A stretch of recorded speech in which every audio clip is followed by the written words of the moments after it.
I guess what it comes down to, Andrew, is that I'm a joiner, and that is combined with, some sort of like karmic retribution that things that I make fun of or people I make fun of, I end up finding myself doing or becoming. And both gravel and triathlon fall into those categories. So triathlon was a much briefer, just kind of taste test. I did the Boulder Ironman the first year it was here because it seemed like a thing to do, and it sort of scared me a little bit because didn't know how to swim, and running is not appealing. But yeah, gave it a crack and enjoyed the places that I found myself in training, like swimming in a lake at sunrise. Like that lake's been there as long as I've lived here, but I've had no reason to go flail around in the water at that time of day or any time until I had like the fear of this big hairy goal in front of me. So how did that work out for you? Where did it take you existentially to participate in triathlon? Where did it take me? It was a humbling place, a very, very humbling place. The year I did it, they had changed the start protocol from everyone just rush in together and swim over the top of each other, like some sort of like Darwinian start, to a more, in my mind, civilized pick where you think you stack up finish wise and then line up there. So I lined up near the back with little old ladies who were like in their 60s. And so that was humbling. And then you swam over the top of them, I'm assuming, to get towards the front, right? That was more the other way around. But, I think of how many thousands of people that came out of the water, I was very near the back of that.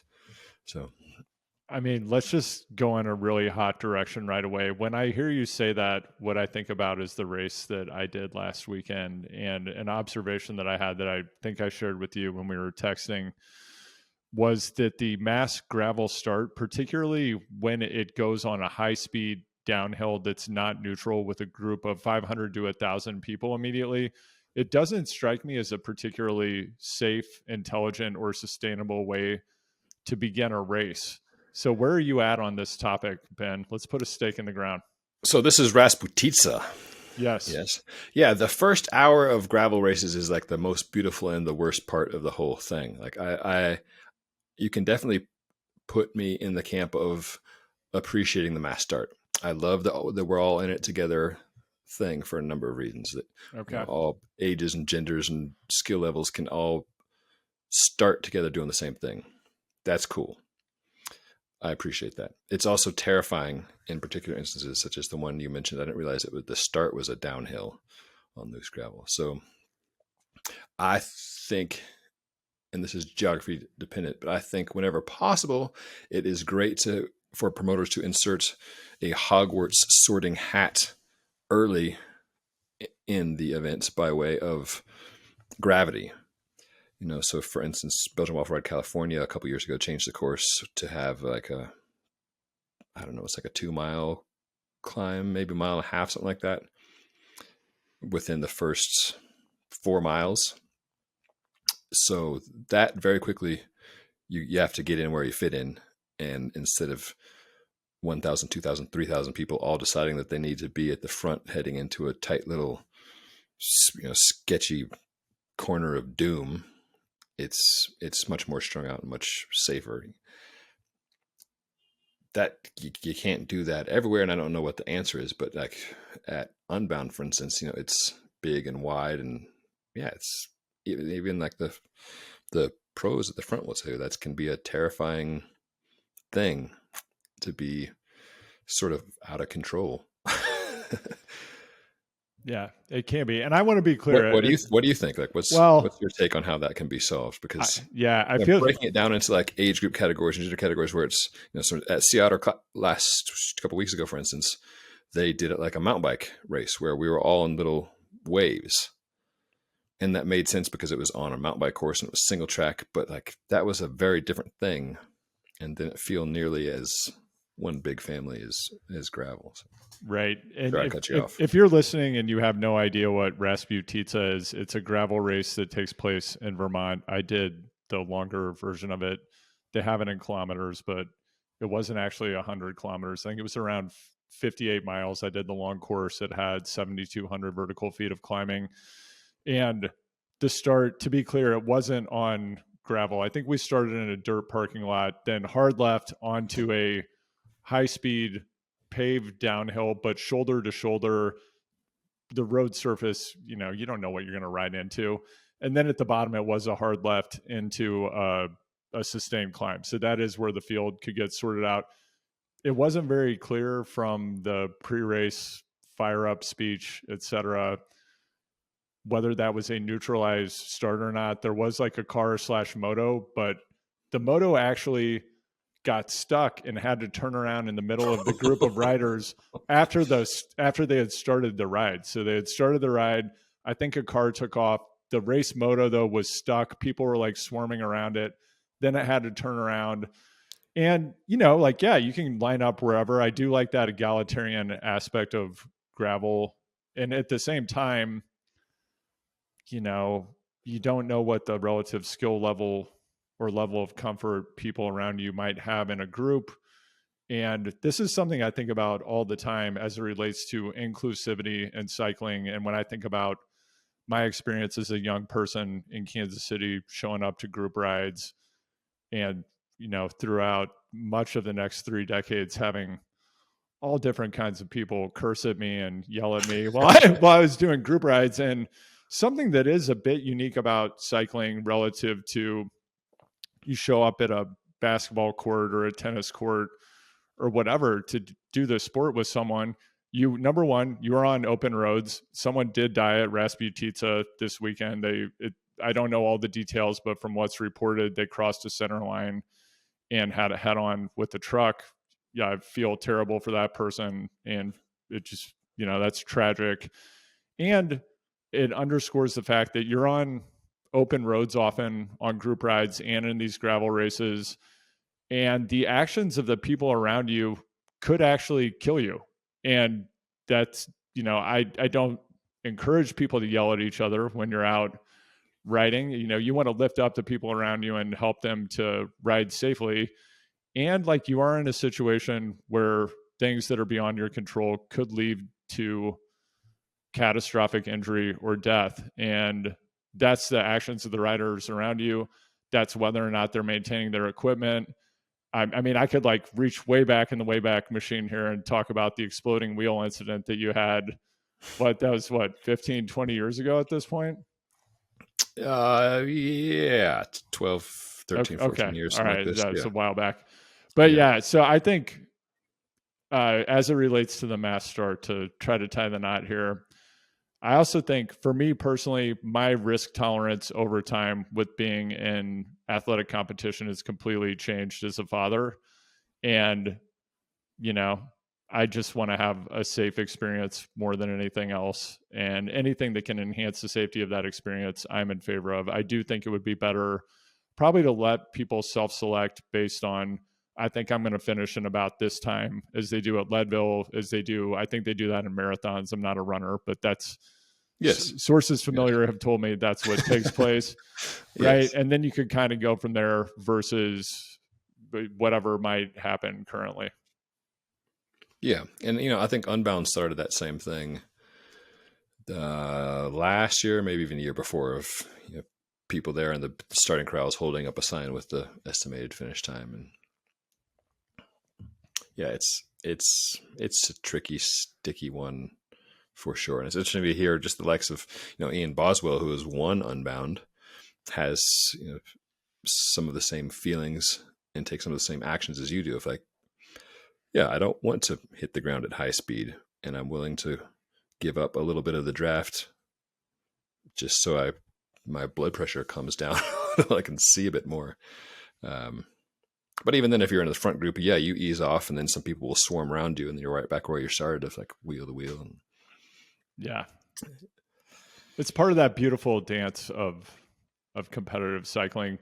But I mean, Ben, you mentioned that you were a gravel doubter, it sounds like, for a while, and now this is kind of the thing that you're known for and that you do. You have an incredibly popular YouTube channel, and I definitely want to get into talking about the origins of that, what your intent was at the start and where you're headed.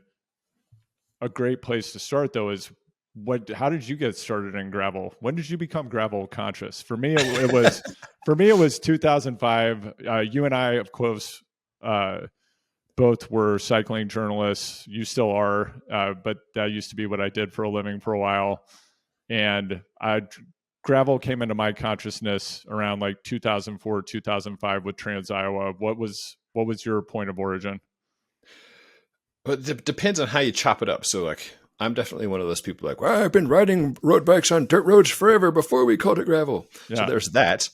But a pivotal point I can point to is my friend Nick Legan, who has literally written the book on gravel cycling. Great book, great resource about both gear and events. Nick is wonderful for a number of reasons. He was a world tour level mechanic, Christian Armstrong's mechanic, Olympic gold.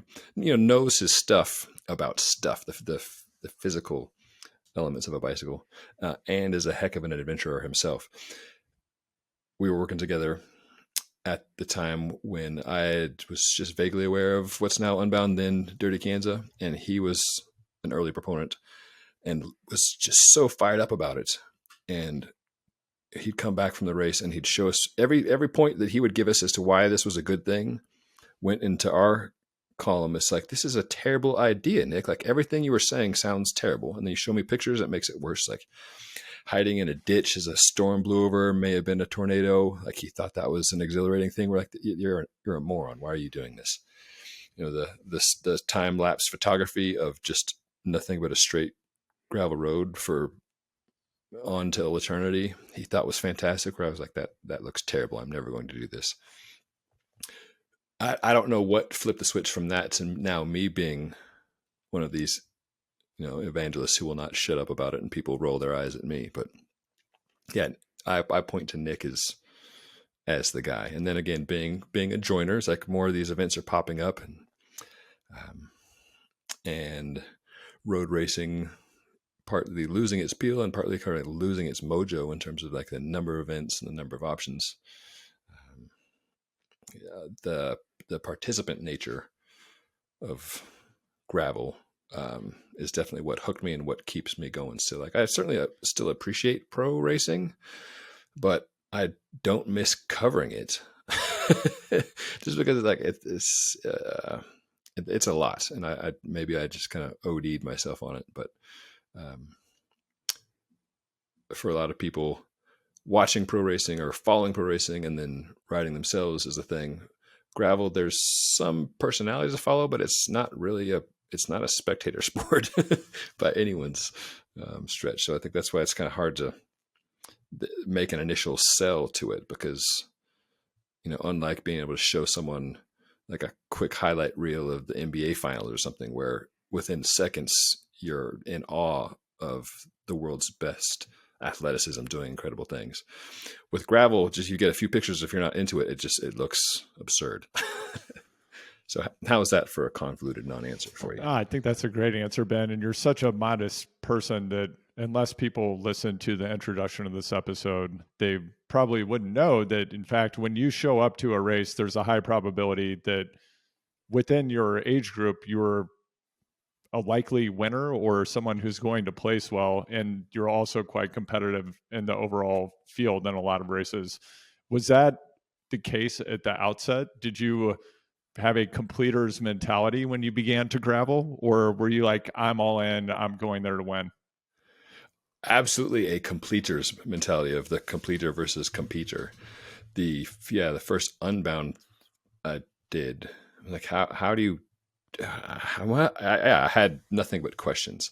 And I put on a display of what not to do, which was, I got a torn sidewall, and instead of taking a breath and addressing it and moving on, I was in a panic and a huff, and I ended up spending like 25 minutes by the side of the road as I did everything wrong that you could do wrong. And then ended up walking for a good portion, like hour, whatever, 7 or 8, as I was like debilitating cramps on the bike. I'm like, I can no longer pedal the bicycle. So I got off and walked. I'm like, that's the first walking along a flat road in a bicycle race. But yeah, definitely appreciated the sense of satisfaction at finishing an absurdly long, unnecessarily hard challenge. That was like, I mean, euphoria is too strong of a word, but like that felt like having done a thing. And I appreciated the we're all in it together vibe of not just the participants, but people who lived on the country roads that the course traversed, out there with like stacks of, like Walmart bottled water, just like handing out to random strangers because they're nice people. Like that was night and day difference than your average garden variety criterium where the locals are annoyed that you're there and blocking traffic. And just like the ebb and flow of groups that would come and go during the course of the day. And you're racing each other ostensibly, but mostly you're just trying to get through the bloody thing together. And yeah, I've been hooked. What was the magic of the sidewall repair? Did you finally pull out a $1 bill and fold it up, or like, where did you go? Yeah. So this was the first time I had attempted to use a Dynaplug that had a CO2 attached to it. And I had, against what I and many others have told people to do, I tried something for the first time in an event, like no practice. And so tried to plug a hole. It was like a huge tear. It was like covered in mud. I didn't realize, but like I tried to plug a huge tear with a little plug, which the physics just don't work. So that was one cartridge gone. Couldn't find the hole to put a boot in it. So put the tube in, used another cartridge to blow up the tube, found the hole, put in a boot, tried to pump it up, and I had somehow ruptured the tube. It's just like went on and on and on and on. But yeah, ended up cartridges expend flat tubes by the side of the road and food wrappers in the side, and then pumped it up with the hand pump.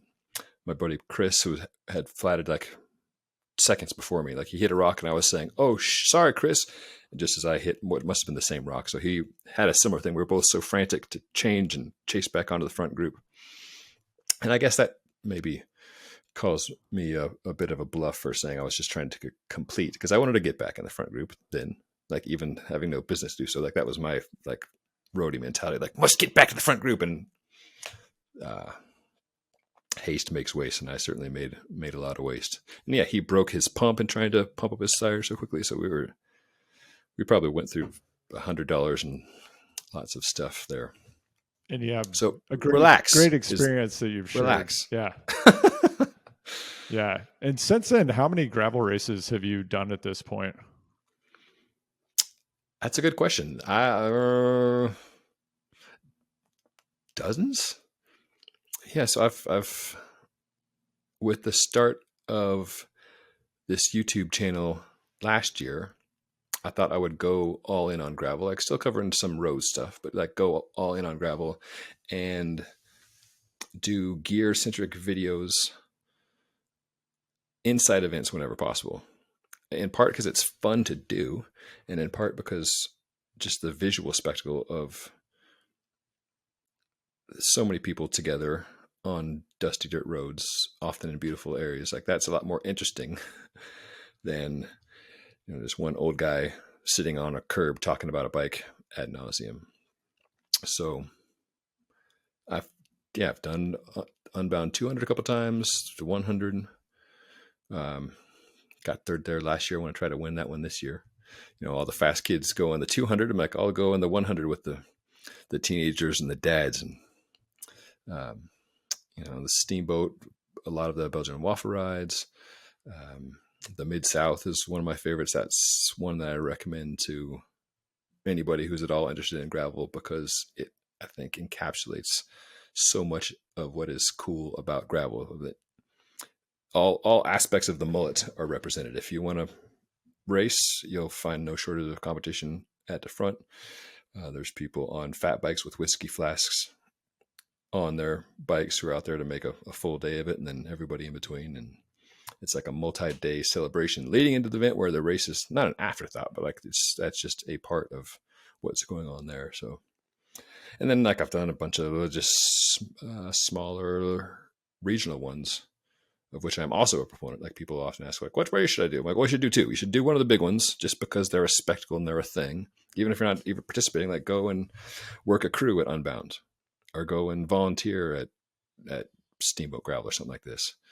And then two, go do a smaller one, a regional one, because chances are you'll end up someplace you've never been before with people you might not have ever met. And since it is a smaller thing, it's safer and less stressful and probably less expensive. So not that you ask, but that's that's my recommendation. Like, what are the cool ones to do? Is like do a big one and do a little one. Yeah, big and little. I think I'm headed more in the little direction myself these days, but I agree with you. It's great to have that experience of what's a bucket list life experience for people. They've showed up, they've trained for it probably for months, and there's a lot of energy, there's a lot of excitement. And at the outset of your YouTube channel, what was kind of your game plan for what you wanted to do? You did just kind of give like a rough outline of what you're doing on the channel, but what was your intent at the beginning? And what, if any, fear or risk did you feel around moving in that direction? Yes, and still feel for sure. I mean, the impetus was I had been laid off yet again by the cycling media industry, and I wanted and still want to make a go of trying it on my own. And yes, I'd done some YouTube stuff when I was working for BikeRadar, British website, bike gear focused website. And had the thought at the time when that job came to an end, like, well, I could probably do this on my own, right? But didn't have the guts to go for it. So just got another job. But I always had that idea in the thought of my head, like, what if I could pull this off myself?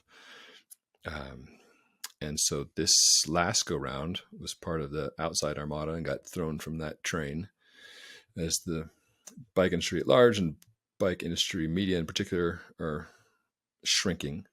Like, no time like the present. Let me see if I can actually make this work and build up enough of an audience that it's a sustainable thing. Hedging my bets a bit in that I'm working part-time at FasCat Coaching and Training, doing content there, and I enjoy that job and grateful for it, but have been honest with the founder, Frank Overton, from the beginning, like, look, I want to make my own thing work, man. So yeah, I mean, the fears, I mean, there's how much time we got here? Let it rip. Yeah. I mean, failure in a word, right? Like, what if I just pour my heart and soul into something and it sucks and people hate it, or worse, no one cares and it's ignored and nothing happens. And then just like regular garden variety risks of like not being good at something you want to be good at. I'd like to think I'm decently competent in storytelling and some of the basics of journalism, but I'm still very much a rookie at the mechanics of video editing. In the past had the luxury of working with professionals who would do that, and now I'm enjoying / being frustrated by figuring that element out. But it's been gratifying to see that, yeah, I'm getting some traction. I really enjoy the interaction with viewers, and the comments, for the most part, not entirely, but for the most part, are so refreshingly devoid of the vitriol that is so pervasive in our society today, but like on social media. And then even just like having worked at Cycling News and VeloNews and other like bike race sites, often the comments were and are pretty rowdy and sometimes vicious about, usually it like devolves down into doping accusations and then personal attacks back and forth from the fans and the detractors. So it often go into the comment section with, kind of wincing, like bracing for impact. So with that as a contrast, just being a bike dork and talking about bike dork stuff and having YouTube viewers chime in and share their experiences and like add to the conversation and correct me. And it's cool. It's been gratifying, and the financial part's starting to come together too. So the damn thing just might work. Andrew. It just might work. I think it's definitely going to work, Ben. I'm a big fan of your videos, and I have been from the outside. And when you got started, did you have a strategic vision for where you were going to take the project, or did you have the approach of testing a format? How did you get rolling? A bit of both, like having numbers are good, and it can be humbling sometimes. But I just think about the difference in how we would create magazines and even like newspaper articles when we did not have Google Analytics telling us the minutia of like how many viewers did this story have, what size monitor are they viewing it on, where did they come from, how long did they stay, like on and on and on and on. It was more just sort of gut feel, like this is important. Why do we know this? Because the people sitting around this desk in the newsroom say so or feel so. It's just like gut feel. And I think there's still something to be said for that. Like before a project exists, before there are analytics, you got to start somewhere, right? And having some experience and gut feel is important. Additionally, knowing what works is also helpful. And I annoy people at VeloNews and elsewhere with restaurant analogies of like, it doesn't really matter what we feel like cooking that night if the people don't want to eat it. If like people are coming to our place for chicken burritos, let's make some chicken burritos. And then maybe we can get cute with desserts and take some passion projects on there. But like mostly you need to see what works. And what works in the bike world is gear. Like turns out many of us, in order to ride bikes, you need to have a bike. And like a lot of us just like talking and thinking and reading about gears. And then, within that, having contextualized guidance helps, So just the type of things you kind of make fun of in some ways work, like yesterday I just put up top 5 gravel bikes, and you could criticize that as being just like yet another listicle, but I think there's some value in like, okay, here's the lay of the land. Here are all the different things. I've written a bunch of them. Here's what I like. Here's why. And that's to give you a long-winded answer to a short question. That was kind of the basic strategy of cover gravel gear, which I feel like is a small niche, but a niche that I'd like to think I can wrap my hands around a bit, and one that some of the YouTube players aren't going after full bore. Like GCN obviously does a fantastic job. They're a behemoth. They're part of YouTube, right? They're not going to touch reviews with a 10-foot pole. So that's something I could do. And then again, unlike being in North America, being on the wrong side of the ocean to cover European road racing, now I'm on the right side of that ocean for like being a small part of this gravel community. So yeah, that was the rough idea. It was try to be North American gravel guy, talking about gear, going to events, and trying to share the context and stoke as best as possible from a humble but hopefully somewhat experienced perspective. Yeah, and I mean, the decades of experience that you have shine through in the videos that you're making. I watched the entire top 5 gravel bikes video with great interest because after my last event, I decided, as I shared with you, I need to get off a cyclocross bike and on something that's perhaps a bit more stable at high speed going down a hill. And, I think that's probably one of the reasons people are finding and really enjoying your videos. And you mentioned kind of this desserts category or experiments or areas where gut or intuition might take you. And you've established somewhat this formula, you're finding success with it. At this point, do you have anything that's in that experimental dessert category that you're eager to try but haven't had time or resources to experiment with yet? Well, so it's like I love talking to people. I love the excuse to ask whomever whatever, like I think it's something that you can probably appreciate with your podcast and with your previous jobs, finding interesting people and going up to them either literally or like this virtually, right, and picking their brains just by saying, hey, I'm Andrew with the Hardway Pod. and then just going for it. Like that for me is a driver. I love, I love that process. And so that's the type of tilting at windmills dessert category of like, this might not be, the most big business blockbuster video ever, but I think it's cool. And I want to talk to this gal or this guy about what the heck they're doing over here. And there's, the limiters are, I guess, just my own guts, having the courage to chase people down.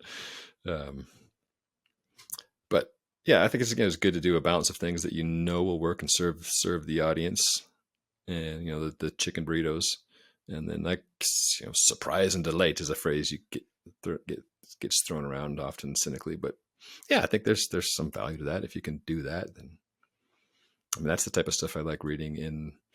I've got like a New York Times Friday, Saturday, Sunday subscription, and some of it I want to know the news, like what's going on. Just give me the straight news. I don't care about your artsy fartsy ideas. Give me the news. There's that part of me as a consumer, but then there's also part of like the opinion section where I just pop it open and surprise me. Tell me a cool story. And when that's a cool story told well, I love that stuff. So, and Ben, when you think about those types of conversations, as I'm listening to you kind of riff on this, the first thing I thought of was your Nico Roche interview. And I know that's in the bike category. I love that video because I personally, perhaps like you, have a high degree of curiosity around what's it like for someone who's been at the world tour level to, I have to imagine he's not like putting in Keegan level miles at this point, right? He's just like, this guy has an insane engine. He's like, this is kind of cool. He seems to have an interesting perspective on life. Drops in, I think that was BWR Arizona, correct? Yes. Yeah, and had a sick custom bike. And then you had this really interesting conversation with him that I know I really enjoyed. So I thought that was rad. And then as I'm hearing you talk about that, a thought that I have is, have you considered starting your own podcast? Well, as I told you before we started up, I've got this little sticky note here that says speak up, because as my wife will tell you, I'm a mumbler. And even though I do the FasCat podcast on a weekly basis, I don't know if speaking on just audio format is my best foot forward.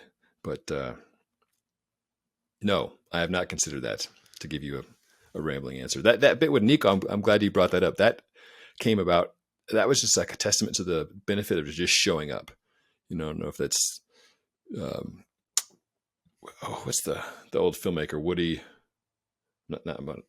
Allen saying like 50% of success is just showing up. I don't know if that's who originally said that or who that's attributed to, but part of the success I and others have as storytelling is just showing up to find the stories. Like we're not creating the stories. Nico is an exceptional athlete, great person, multi-time Olympian, broadcaster now. That Irish gift of the gab that came about because we were staying in the same hotel. I didn't realize this. I was just standing there waiting for the elevator. The elevator opens and Nico's there. And I was like, hey, Nicholas Roche. Hey, my name is Ben Delaney. If you got some time, I'd just love to chat with you outside if that's cool. And he was super gracious about me, just completely, ambushing him unknowingly as he's like trying to go get breakfast in the morning in the hotel lobby. So that's not like I had this great division of like, this is an interesting person, I'm going to seek this out. Like that literally fell in my lap.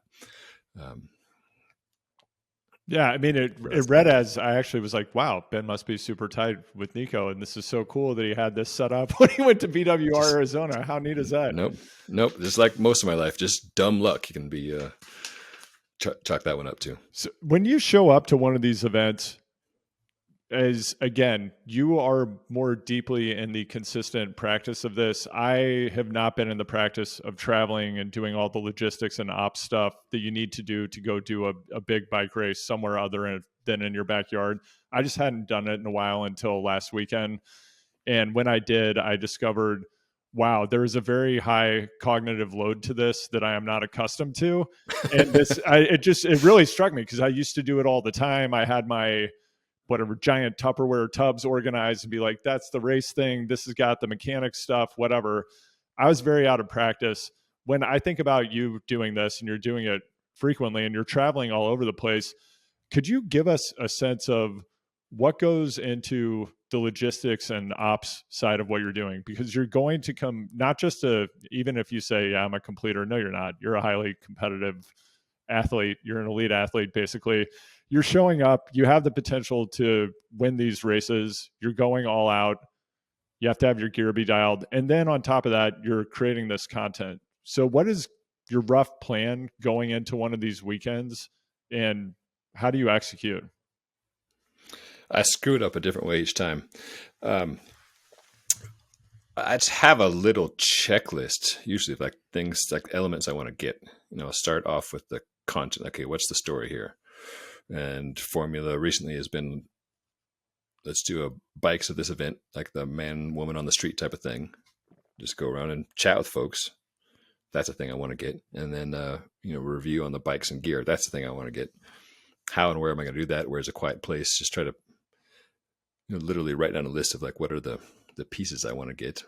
And then I also have a checklist of like stuff to put in the suitcase, you big dummy. And inevitably I'll still screw that one up and have to go beg or borrow something at 11 p.m. the night before. But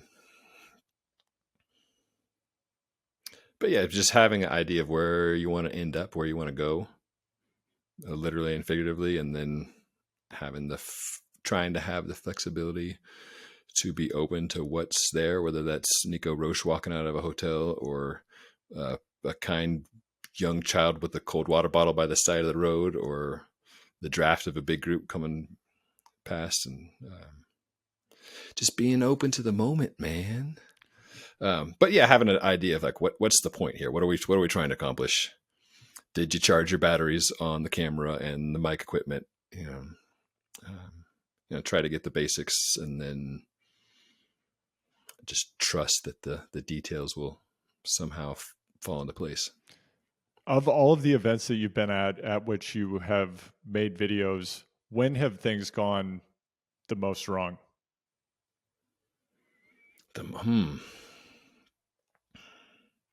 Like I said, I wasn't joking. I always screw something up in a different way, but sometimes it's having a dead battery. Like I go to set up to film and like the camera won't turn on. Like just super basic fails. Sometimes it's calling athletes the wrong name or asking them awkward questions. Sometimes it's crashing and breaking bikes or body parts, or knock on wood, I haven't had yet one like stupendously magnificent failure to rule them all. It's just more a lot of garden variety screw ups where you got to just kind of deal with it and move on, right? And that's one thing that I think we all appreciate about cycling, is that sort of, self-reliance is making it too big of a thing, but having issues, whether that's like fear or flat tires or negative emotions or whatever, cramping legs or stomach, and then just dealing with it and realizing you can push through instead of being stuck in that moment, and going on to enjoy other things. And that's for me, like, why the bike is so important, and it's such a therapeutic tool for me, and I think for many other people, is that crap can and will happen. And if you just keep pedaling, like, just keep swimming, like that kid's movie Nemo, like, I think that's a valuable thing. Do you find a high degree of transferability between the application of that philosophy when you're doing endurance events and things that happen in the rest of your life? Is that transferable for you? Not as well as I'd like. I'm better at philosophizing while I'm pedaling, and I'm getting a rush of endorphins and serotonin to my brain. And then in my life, I'm just apt to be grouchy sometimes and get stuck in negative spirals. But I try to keep those lessons in mind. They're good lessons. They're powerful lessons. And the bike does continually put them into our sphere of consciousness, whether it's a torn sidewall or a bent derailleur hanger or a dead battery. And with all the experience you've had at these events now, what is your sense of what makes for a really outstanding event from a community point of view, course design, whatever the case may be? What jumps out at you as, yeah, these are kind of the hallmarks of a really exceptional event? When I was writing some of the copy for what's now called the Ride Collective events, I put something together. I want to say it was the 4 C's, like challenge, community, camaraderie, and courses were the 4 C's of what those events offers, and what I think good events offers. Like a sense of place is vital. Good, bad, and ugly. A challenge, I think, is a key part of what draws us to it, and that can take a lot of different forms. Competers and completers. Just finishing the dang thing for a lot of folks is a daunting challenge, and I think daunting challenges are good. Maybe not like every Tuesday night, but periodically, like setting a goal up for yourself that you're a little scared of, and then working towards that. I think that's a worthwhile thing. The community, it doesn't have to be a huge thing. It could just be like meeting 2 new people. Like that's part of what I enjoy about it, whether it's like a Nico Roche or someone who's like more normal, like you or I, as far as, like time on the bike. Yeah. So I think there are going to be a lot of different ways to slice it, but those are the basic elements. Who do you think is, might be like, tell me who your favorite child is, but what events do you think are doing it right or doing it the best right now? Well, like I mentioned, Bobby and Crystal Wintle at the Mid-South, I think, are crushing it. Crystal is, well, everybody on Earth is more subdued compared to Bobby, but Crystal handles a lot of like the back end logistics, and Bobby is like this Southern revivalist preacher, just manic energy, climbing on top of cars, hugging Right. literally every single person that comes across the finish line, not just at the gravel race on Saturday, but on the 50K running event on Friday. So he's out there standing in the street yelling on the mic. It's like Bono meets a Southern preacher meets like a big huggy grandma. That's his personality is a big driver of that event. But around that has formed a lot of other elements that are, I think gravel done right. Of like, if you can take it as seriously or as frivolously as you like, as far as the clock time or what number you happen to be across an arbitrary finish line.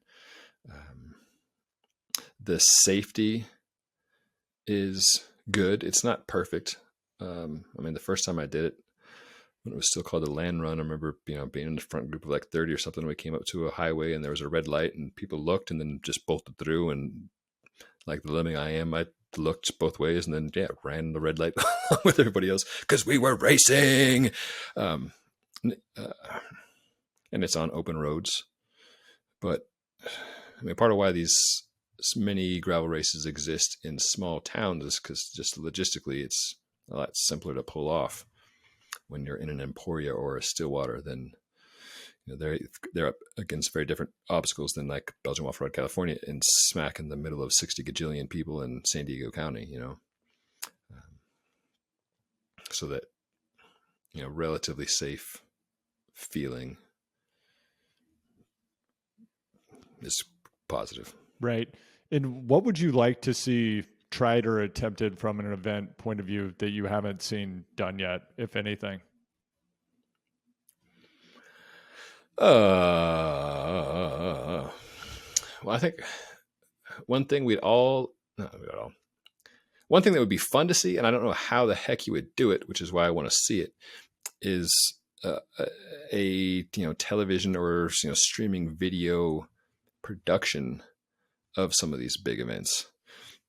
I was just, before we got on, I was just talking with Ryan Cross, who's marketing director at Lifetime, which puts on the Grand Prix, about the conundrum of how do you, part of what makes gravel racing so cool is it's out in the middle of nowhere and it goes on forever, and that's attractive as a challenge for participants. But like, how do you make that a compelling story for people who'd want to watch this? Not just in terms of the storyline, but the logistics of capturing that. Like, it's not the NBA finals where, you can map out all your cameras and all your angles and the show unfolds there in front of you in a very finite time frame, like 10 hours out on the Kansas plains. How do you do that? So that's a different angle. That's not from a participant standpoint, but from just the spectator standpoint. Like, is gravel, is there a way to make it a spectator thing? I'd love to see something like that happen. It would probably take Red Bull like money of, well, we just enlist this fleet of 10,000 drones to get live video coverage. But yeah, I think others enjoy the fact that there are so many different little events popping up seemingly all over that give you an excuse to go check out new places. And I think that's kind of the big driving, what's next? It's not so much like a course distance or a particular type of elevation or like some weird little bit of single track that's thrown in that's going to make or break the whole race. It's just kind of like this, it's not even satiating, but like the stoking of your curiosity of like, what's around this corner? What's over there? What's in this town? What's this like? And having an excuse to go and see a new place and have someone lay out the welcome mat a bit of like, hey, come to my town. Here's this event. There'll be other like-minded knuckleheads out there going for it too. You can go wear yourself out, get a big shot of endorphins, come back, and there's beer over there and food over there, and time for some swapping some stories. So I think that's the compelling what's next thing. It's like, what's the next town? What's the next event? And that also kind of puts the existing big ones, big races in a bit of a bind of like, okay, once somebody's done, checked off the bucket list event and gone and done Unbound, like, why are you going to go back? But that's it. I'm going back for number 5. So what would you like to see in a gravel event? I don't know if I get a voice in this debate, Ben. I don't know. Of course you get a voice. If I can. Okay. Yeah. It's your podcast. Yeah. I mean, I find I've been talking to Spencer Martin, who I co-host the Beyond the Peloton podcast with. We interviewed Cameron Mason recently, and Cameron is now tearing up the UCI gravel. I don't even know what the name of the series is. I don't know if it's the World Tour Series, whatever, but it's the UCI level series. There's been a lot of criticism of that series. It's like the races are too short, the surfaces are too tame. I don't know. I think that those people haven't watched video from those events. Cameron just threw up a YouTube video about, I think it was the first event of the season that rising gravel star Alejandro Valverde won. Which, I mean, honestly, if I'm kind of like going in a different direction here, I think that Valverde is going to show up at Unbound and destroy everyone. So I'm kind of excited about that. I know that a lot of people have mixed feelings about his presence in the sport and him now re-entering the sport after really not retiring. And I think there'll be a lot of sourness if he shows up, and I totally want him to show up in Emporia, and I want him to win the race. And I think he's going to do it. I think he just hasn't announced it yet. So that's something I'm curious about.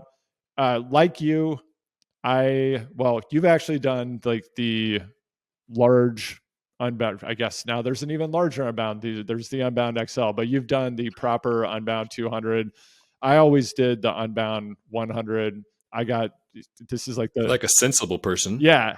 And that was more than enough for me. I'm really interested Yeah. in what I would call sprint distance gravel races. And one of the things that I have observed at all of these events, I guess Rasputica is the first one where I've seen people under the age of 25. I saw a handful of young people with parents who are into the sport. Other than that, there are no young people participating in gravel that I've seen. And I'd love to hear if you have a different perspective. At the same time, NICA is proliferating everywhere, and I love what that's done to cross country mountain biking. And my personal theory is that we're on the cusp of there being a generational boom in cross country mountain biking. I think young people have fallen in love with the sport, and I think that that's about to become a big thing. And we're already seeing, they're the Kate Courtneys, the Christopher Blevins of the world.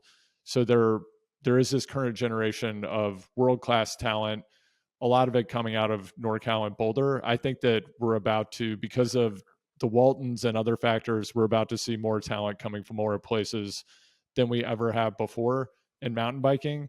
I think another super trend there is lower participation in traditional collision sports, specifically football. I think we're going to see less and less kids doing that over time.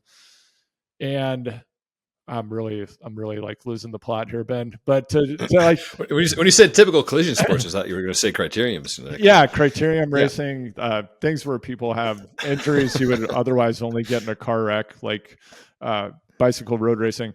Yeah, I think that shorter distances are going to be even more prevalent. I think that is the Trojan horse to get young people engaged in the sport, because I haven't talked to enough young people involved in NICA to know.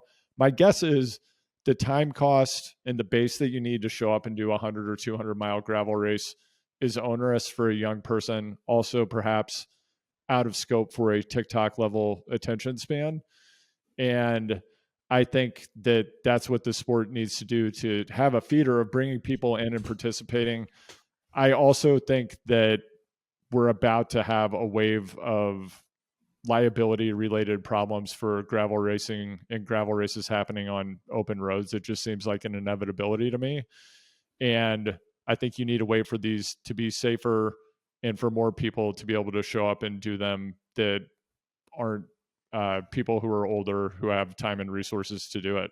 Like that's the only way it sustains over time. Because what I would hate to see happen, which you and I have seen happen in 3 or 4 different cycles during the probably 30 plus years you and I have both been involved in this sport.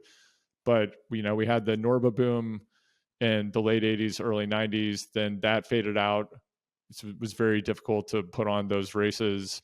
You needed specific terrain and environments. Then there was this boom in road racing, and criterium racing really took off in the early 2000s. Then cyclocross became kind of a big thing. All of these things have expanded and contracted.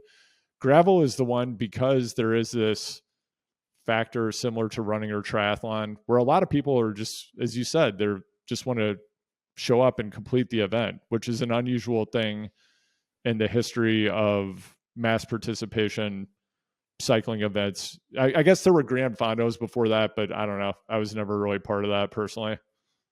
Yeah. No, yeah, we need kids for sure. It was a shot in the arms to be at Sea Otter and see all the Groms riding wheelies around everywhere. So yeah, mountain biking, that's still an attractive thing. If there were younger kids on gravel bikes out there, I didn't see them. And so yeah, like you got a great point of making the sport accessible and appealing, price wise as well as distance wise. And that's, tricky with what's the challenge? Challenge to whom? And, there's a bit of a issue of one-upsmanship with some of these events of like why is 100 miles I'm just doing the 100 miles. Like why that 100 is a lot. 100 is a lot of miles. It's too many miles. Right. But as events kind of leapfrog each other into being like the biggest, gnarliest, most terrifying challenge of all, as a competitive thing between each other, that can be certainly off-putting to someone who's just looking at doing a gravel event for the first time. But I think some of the bigger events have multiple distances built in. The safety is a trickier one, and that, part of what gravel as a culture loves to tout is, it's no rules. We're not beholden to USA Cycling Federation, the feds, the government telling us what to do with their dang rules. And yes, there are rules there, but there's also things like insurance and safety guidelines and, some best practices built into what the feds are doing. Because that's not a popular opinion, but I do think there's a lot of value from like an event participation standpoint, and taking some collective learning over the years, some very hard earned through tragedy, and trying to come up with a way that we can, have a lot of people out there on roads where their vehicles and keep everybody safe. I don't know what the magic solution is there, but trying to be too cool for school or rules when people's lives are literally on the line, as you said, is perhaps not the best way forward in all instances. You mentioned Nick Legan, and when I think of Nick, I think of I'm just kind of like thinking in the maximalist direction of these super long things like Unbound XL trip, double XL trip. I don't even know what it's called now. There's stuff like that, and then there are things like the Atlas Mountains race, which I've watched a lot of YouTube videos about that. I'm hoping to have someone on soon who is a participant. Do those types of events hold any appeal for you, or are you just kind of like, 200 is the max, that's good enough for me? Yeah, not really much appeal.